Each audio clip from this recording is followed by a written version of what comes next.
हाँ तो बेटा सभी को जय हिंद। आज हम करेंगे जो 10वीं कक्षा की जो सामाजिक विज्ञान की पुस्तक है उसका जो भाग है कि लोकतांत्रिक राजनीतिक। 4 भाग हैं, उसमें से एक भाग है लोकतांत्रिक राजनीतिक। ठीक है, लोकतांत्रिक राजनीति का जो पहला लेसन है पावर शेयरिंग, सत्ता की साझेदारी, हमने शुरू किया था। इसमें हम लोग कुछ महत्वपूर्ण प्रश्न कर रहे हैं। ये महत्वपूर्ण प्रश्न कैसे हैं? जो आने वाले पेपर्स हैं, आपके एग्जाम हैं, उनमें ये वो प्रश्न है जो बार बार पूछे जाते हैं। ठीक है, उनके बारे में हम लोग बात करेंगे। तो पहला प्रश्न क्या है? सत्ता की साझेदारी का अर्थ बताइए। सत्ता, पावर, जो पावर का हम लोग बंटवारा करते हैं, सत्ता का जो बंटवारा करते हैं, हमें उसका अर्थ बताना है। ठीक है, तो अर्थ क्या है? कहता है सत्ता में समाज के सभी वर्गों की भागीदारी। हम लोग देखते हैं कोई भी देश है उसमें बहुत सारे वर्ग रहते हैं। वो जातीय रूप से अलग हो सकते हैं, वो भाषाई रूप से अलग हो सकते हैं, वो क्षेत्रीय रूप से अलग हो सकते हैं। ठीक है ना? तो कई वर्गों के जो समूह है किसी देश में हो सकता है जो रहता है, तो उन सभी वर्गों में हमें सत्ता का, पावर का बंटवारा करना है। ठीक है, कहता है यह एक ऐसी व्यवस्था है, एक ऐसा सिस्टम है जिसके द्वारा समाज के सभी वर्गों को निर्णय निर्माण प्रक्रिया में भागीदार बनाया जाता है। देखिए, जो समाज के सभी वर्ग होते हैं ना, देश का कोई भी देश है आगे विकास करना चाहता है। ठीक है, तो सभी वर्ग चाहते हैं कि जो देश का विकास है उसकी भागीदारी होनी चाहिए। जो भी समाज में निर्णय लिए जाते हैं देश के विकास के लिए, उन निर्णयों में भी उनकी भागीदारी होनी चाहिए। उन भागीदारों की बात की गई है ना? तो ऐसी व्यवस्था है जो समाज के सभी वर्ग, जो भी उस देश में समाज में रहते हैं, जो भी निर्णय लिए जाते हैं देश के लिए, उसकी प्रक्रिया में उनको भागीदार बनाया जाता है। किसमें? सत्ता की साझेदारी में। ठीक है, ताकि कोई भी वर्ग यह महसूस न करे कि उसकी अवहेलना हो रही है। बात समझ में आ रही है? जो सत्ता की साझेदारी क्या होता है? सत्ता की साझेदारी में जो देश में, समाज में सभी वर्ग रहते हैं, उनमें सत्ता का, पावर का बंटवारा किया जाता है। ठीक है, पावर का बंटवारा क्यों किया जाता है? क्योंकि जो देश के विकास के लिए निर्णय लिए जाने हैं उनमें सभी वर्गों को समान रूप से प्रतिनिधित्व दिया जाता है, ताकि किसी भी वर्ग को यह महसूस ना हो कि देश के जो तरक्की के लिए जो भी निर्णय लिए जा रहे हैं उनकी अवहेलना की जा रही है। मतलब सभी वर्ग क्या चाहते हैं? सत्ता में भागीदारी चाहते हैं। ठीक है, इसे क्या कहते हैं? सत्ता की साझेदारी कहेंगे। ठीक है, उम्मीद है बेटा समझ में आ गया होगा आपको ये। इसके बाद है एथनिक या जातीय शब्द से आपका क्या अभिप्राय है? ठीक है, एथनिक या जातीय शब्द से क्या अभिप्राय होता है? कहता है किसी जाति, प्रजाति। अभी जाति क्या होता है? देखिए, आप लोग भारत में रहते हैं, आप देखते हैं बहुत सारी जातियों के लोग रहते हैं। प्रजातियां क्या होती है? नस्लें भी बोल देते हैं इसको। ये क्या होता है? जैसे कुछ लोग गोरे होते हैं, जो यूरोप के लोग हैं गोरे हैं। ठीक है, अफ्रीकन लोग बिल्कुल काले होते हैं। ठीक है, अलग अलग नस्लें हैं। ऐसी भारतीय लोग हैं ना, ज्यादा गोरे होते हैं, काले होते हैं। है ना, उनको नस्लें होते हैं। तो किसी भी जाति, प्रजाति आदि का एक ऐसा समूह जिसकी जो संस्कृति यानी कि सांस्कृतिक आदर्श क्या होते हैं, वो समान होते हैं। संस्कृति क्या होती है? जैसे रीति रिवाज, खान पान, शादी ब्याह एक जैसे तरीके से करना। सभी आप देखते हैं सभी वर्गों, जैसे मुसलमान में कलमा पढ़ते हैं, हिंदुओं में फेरे लेते हैं। ठीक है ना, सभी की जो संस्कृति क्या होती है? अलग होती है। तो उसे क्या बोलते हैं? जातीय कहा जाता है। एक जातीय समूह के लोगों को क्या विश्वास होता है कि जो उनका पूर्वज है कभी किसी काल में एक ही रहा होगा, वे एक ही पूर्वज की संतान है।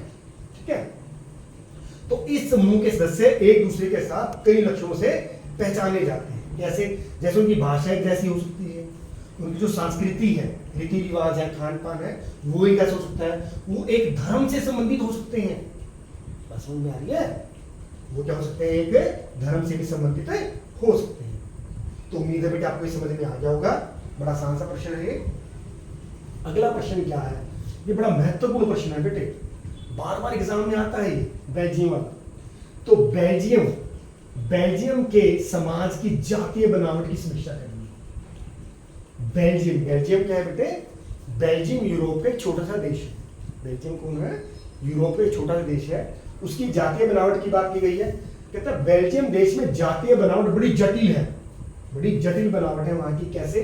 कहता है देश की कुल आबादी का, जो टोटल पॉपुलेशन है, कुल आबादी का 59% यानी कि 100 में से 59% भाग फ्लेमिश क्षेत्र में रहता है। ठीक है, 2 क्षेत्र हैं उसके, एक तो वेलोनिया और एक फ्लेमिश। ठीक है, तो मतलब 100 में से 59 लोग कहाँ रहते हैं, फ्लेमिश जो राज्य है उसमें रहते हैं और डच भाषा बोलते हैं।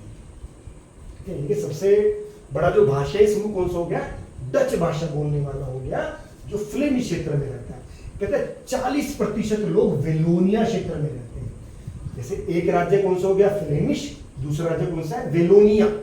ठीक है, तो 40% लोग कहाँ रहते हैं, वेलोनिया क्षेत्र में रहते हैं और फ्रेंच भाषा बोलते हैं। बात समझ में आ रही है? मतलब दो राज्य हो गए, एक तो फ्लेमिश, फ्लेमिश में 59% लोग रहते हैं और डच भाषा बोलते हैं, जबकि जो वेलोनिया क्षेत्र है वहां पर 40%, 100 में से 40 लोग जो है वेलोनिया क्षेत्र में रहते हैं और कौन सी भाषा बोलते हैं, फ्रेंच भाषा बोलते हैं। शेष 1% लोग, अब 1% बच गया, जो 1% लोग हैं वो जर्मन भाषा बोलते हैं। मतलब जर्मन, डच भाषा के लोग रहते हैं, फ्रेंच भाषा वाले लोग रहते हैं और जर्मन भाषा बोलने वाले लोग भी रहते हैं। राजधानी ब्रुसेल्स, अभी तो टोटल हो गया, टोटल क्या हो गया, फ्लेमिश में 59%, विलोनिया में 40%। जो फ्लेमिश है लोग डच भाषा बोलते हैं, जो विलोनिया वाले फ्रेंच भाषा बोलते हैं और शेष जो 1% है वो जर्मन भाषा बोलते हैं।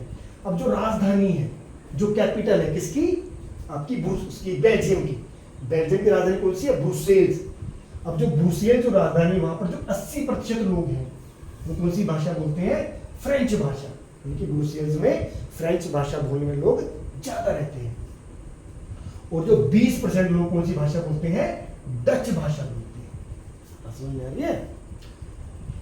जो इसका ब्रुसेल्स राजधानी है, जो 80% लोग फ्रेंच भाषा बोलते हैं और 20% लोग कौन सी भाषा बोलते हैं, डच भाषा बोलते हैं। जो अल्पसंख्यक फ्रेंच भाषी है, मतलब बहुभाषी कौन सा है यहाँ पे, बहुसंख्यक लोग कौन है, वो डच लोग हैं। डच लोग ज्यादा हैं, 59% है। ठीक है ना? जो अल्पसंख्यक कौन है, वो फ्रेंच भाषी, तो क्योंकि आबादी 40% है।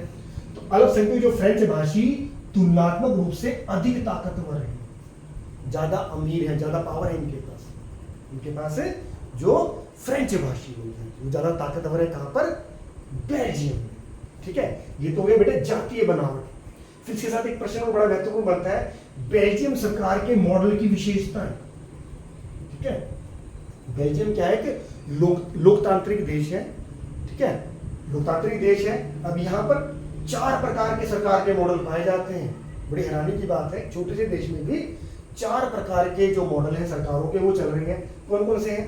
कहता है संविधान में जो पहला मॉडल कौन सा है, संविधान में इस बात को स्पष्ट प्रावधान है, किस बात का स्पष्ट प्रावधान है, केंद्र में डच, मतलब जैसे स्टेट गवर्नमेंट होती है और सेंट्रल गवर्नमेंट होती है, 2 तरह की सरकारें होती है ना, केंद्र सरकार और राज्य सरकार। जो केंद्र सरकार है, मतलब जो संविधान में इस बात का स्पष्ट प्रावधान है, जो केंद्र में डच और फ्रेंच भाषी मंत्रियों की संख्या क्या रहेगी, समान रहेगी। मतलब केंद्र सरकार में जो भी मंत्री बनेंगे, मान लीजिए 100 मंत्री बनते हैं, तो 50 मंत्री कौन से होंगे, जो डच भाषा बोलते हैं। ठीक है, और 50 मंत्री किनके होंगे, जो फ्रेंच भाषा बोलते हैं। क्योंकि मंत्रियों की संख्या क्या रहेगी, समान रहेगी। इससे क्या होता है, एक समुदाय के लोग एक तरफा फैसला नहीं कर पाएंगे। देखिए, मान लीजिए कोई विशेष कानून पास करवाना हो, मान लीजिए 100 मंत्री हैं, तो जिसके पक्ष में 51 मंत्री होंगे, 51 लोग होंगे, तो वो कानून वो पास हो जाएगा। अब 51 किसी के है नहीं है, दोनों के क्या है, 50-50। अगर कोई विशेष कानून पास करवाना है तो दोनों भाषाई समूह के मंत्री होते हैं, उनका शामिल होना जरूरी है। उनकी यस कहना मतलब उनकी यस जरूरी है। ठीक है ना? तो क्या हो गया, संविधान में इस बात का स्पष्ट प्रावधान है, केंद्र में डच और फ्रेंच भाषा के जो मंत्री की संख्या क्या रहेगी, समान रहेगी। इससे क्या होता है, जो एक भाषा के लोग होते हैं या एक समुदाय के लोग होते हैं, वो एक तरफा फैसला नहीं कर पाएंगे। ठीक है बेटे? दूसरा पॉइंट क्या है, दूसरा मेरे बेटे, केंद्र सरकार की कई शक्तियों को, जो सेंट्रल गवर्नमेंट की जो पावर होती है, कई शक्तियों को जो फ्लेमिश और वेलोनिया जो 2 राज्य हैं, ठीक है, इनको सौंप दिया गया है। क्या सौंप दिया गया है, जो सेंटर की पावर होती है ना, केंद्र की पावर होती है, वो राज्य सरकारों को दे दी गई है। इससे क्या हो गया, अब राज्य जो सरकार है वो स्वतंत्र है, अब वो केंद्र के अधीन नहीं है। देश इकट्ठा है, देश इकट्ठा है, पर राज्य सरकारें केंद्र के अधीन है अब नहीं रही है। क्यों?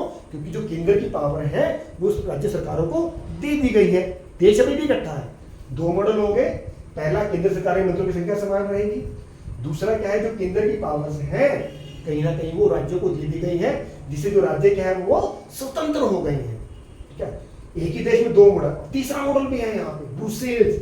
अब ब्रुसेल्स क्या है, इसकी राजधानी है, किसकी राजधानी है, बेल्जियम की राजधानी है ब्रुसेल्स। तथा ब्रुसेल्स में एक अलग सरकार की स्थापना की गई है।